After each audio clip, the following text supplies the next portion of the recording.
होयसल मंदिर सुर्खियों में क्यों? हाल ही में कर्नाटक में स्थित होयसल के पवित्र मंदिर समूह बेल्लूर, हलेबीड और सोमनाथपुर के प्रसिद्ध होयसल मंदिरों को संयुक्त राष्ट्र शैक्षिक, वैज्ञानिक एवं सांस्कृतिक संगठन यानी यूनेस्को की विश्व विरासत सूची में शामिल किया गया है। ये यूनेस्को की विश्व धरोहर सूची में शामिल भारत का 42वां स्थल है। प्रमुख तथ्य: होयसल के पवित्र मंदिर समूह में शामिल प्रमुख मंदिर: होयसलेश्वर मंदिर अवस्थिति हलेबीड, हसन जिला में द्वार समुद्र तालाब के तट पर स्थित। निर्माण अवधि 12वीं शताब्दी ईसा पूर्व। प्रमुख आराध्य तीर्थ भगवान शिव। 2 मंदिरों वाला ये मंदिर परिसर संभवतः होयसल राजाओं द्वारा निर्मित सबसे बड़ा शिव मंदिर है। यहाँ स्थापित मूर्तियां शिव के विभिन्न पहलुओं के साथ साथ रामायण, महाभारत और भागवत पुराण के दृश्यों को दर्शाती हैं। हलेबीड में एक दीवार वाला परिसर है जिसमें होयसल काल के 3 जैन बसदी मंदिर और साथ ही एक सीढ़ीदार कुआं भी है। 1300 के दशक के शुरुआत में तत्कालीन दिल्ली सुल्तान अलाउद्दीन खिलजी के सेनापति मलिक काफूर ने होयसलेश्वर मंदिर को विनिष्ट कर दिया था। चिन्न केशव मंदिर अवस्थिति हसन जिले में बेलूरू। प्रमुख आराध्य तीर्थ भगवान विष्णु। ये एक तारे के आकार का मंदिर है। समयावधि 1117 ईस्वी के लगभग होयसल राजा विष्णुवर्धन द्वारा निर्मित। उपनाम विजय नारायण मंदिर, क्योंकि इसे राजा ने चोलों के खिलाफ अपनी विजय की स्मृति में निर्मित किया था।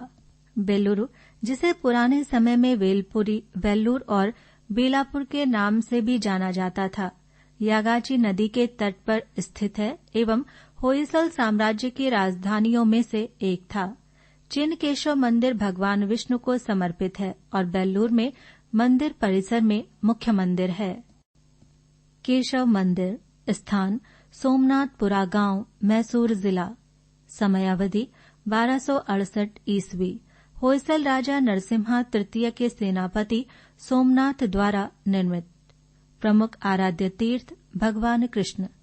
ये एक सुंदर त्रिकुटा मंदिर है जो भगवान कृष्ण के 3 रूपों जनार्दन, केशव और वेणुगोपाल को समर्पित है। इस मंदिर में मुख्य केशव की मूर्ति गायब है और जनार्दन तथा वेणुगोपाल की मूर्तियां क्षतिग्रस्त हैं। होयसल के मंदिर समूह के स्थापत्य शैली की प्रमुख विशेषताएं: होयसल के मंदिर समूह उत्तर चालुक्य स्थापत्य के समान बेसर शैली के अंतर्गत निर्मित हैं। इस शैली के अंतर्गत निर्मित दीवारों के स्थापत्य की विशेषताएं निम्नवत हैं। पहली, ये शैली बेसर शैली की परिपक्वता की अवधि को प्रस्तुत करती है।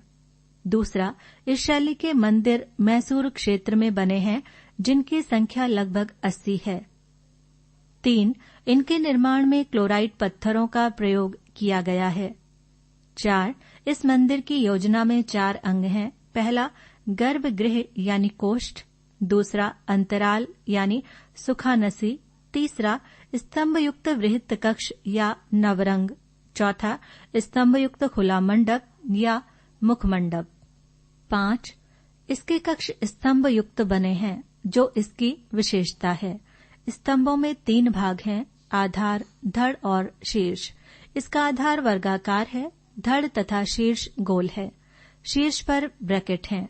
धड़ भाग एकाश्मक है जो चाक पर संभवतः चढ़ाकर सीधा खड़ा करके चाक के घूमने के साथ छेनी से तराश कर अत्यंत अलंकृत किया गया है। 6, शिखर के नीचे कार्निस है। कार्निस पर नारी और सुदृढ़ शिखर की दीवार बनाई गई है। ये ढलाइयों द्वारा कई परतों में विभक्त हैं। ऊपर की ओर ये परतें पतली हैं। सबसे ऊपर ढलाइयों का आकार छत्र तथा गुंबज का हो गया है। इन ढलाइयों में ताखे बने हैं। 7, इस मंदिर के स्तंभ पर कक्ष तथा विमान 1 से 10 ऊंचे चबूतरे पर बने हैं जिनको कार्निस द्वारा एक में मिलाया गया है।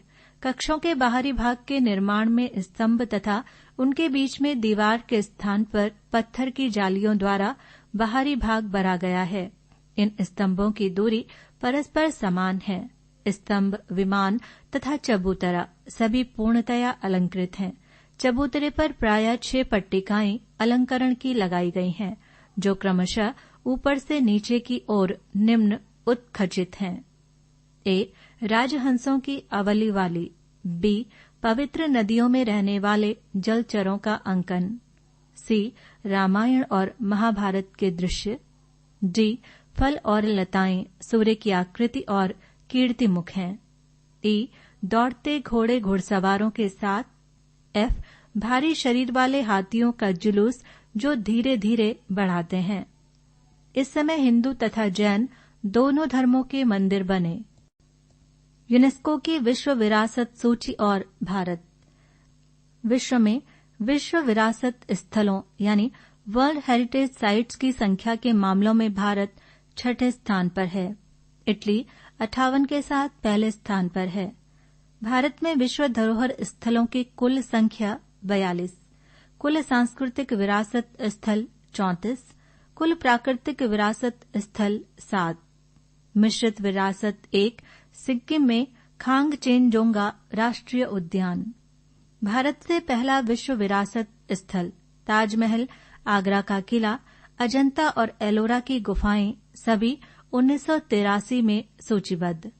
विश्व विरासत स्थल सूची में नवीनतम जुड़ाव 2023 में 42वें स्थान पर होयसल मंदिरों का पवित्र समूह और 41वें स्थान पर शांति निकेतन है।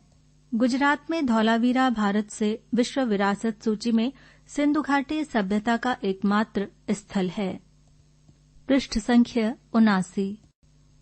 किसी धरोहर स्थल को विश्व विरासत सूची यानी WHS में शामिल करने की प्रक्रिया।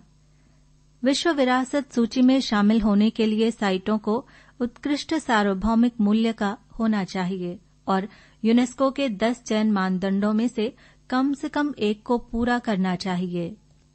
केवल वे देश जिन्होंने विश्व धरोहर सम्मेलन में संधिपत्र पर हस्ताक्षर किए हैं, वे ही देश यूनेस्को की विश्व धरोहर सूची में शामिल करने के लिए अपने क्षेत्र की संपत्तियों के लिए नामांकन प्रस्ताव प्रस्तुत कर सकते हैं। विश्व विरासत सूची में किसी भी स्थल को शामिल कराने के लिए किसी देश को जो पहला कदम उठाना होता है, वो है अपनी सीमाओं के भीतर स्थित महत्वपूर्ण प्राकृतिक और सांस्कृतिक विरासत स्थलों की एक सूची बनाना, जिसे स्थायी सूची के रूप में जाना जाता है। विश्व धरोहर समिति विश्व धरोहर सूची में शिलालेख के लिए नामांकन पर तब तक विचार नहीं कर सकती जब तक कि संपत्ति को पहले से ही राज्य की अस्थायी सूची में शामिल नहीं किया गया हो। एक नामांकित संपत्ति का स्वतंत्र रूप से मूल्यांकन निम्नलिखित संस्थाओं द्वारा किया जाता है। 1. स्मारकों और स्थलों पर अंतर्राष्ट्रीय परिषद। 2. प्रकृति संरक्षण के लिए अंतर्राष्ट्रीय संघ यानी IUCN। 3. सांस्कृतिक संपदा के संरक्षण और पुनर्स्थापन के अध्ययन के लिए अंतर्राष्ट्रीय केंद्र। एक बार जब किसी साइट को नामांकित और मूल्यांकन किया जाता है, तो उसके शिलालेख पर अंतिम निर्णय लेना अंतर सरकारी विश्व धरोहर समिति पर निर्भर होता है।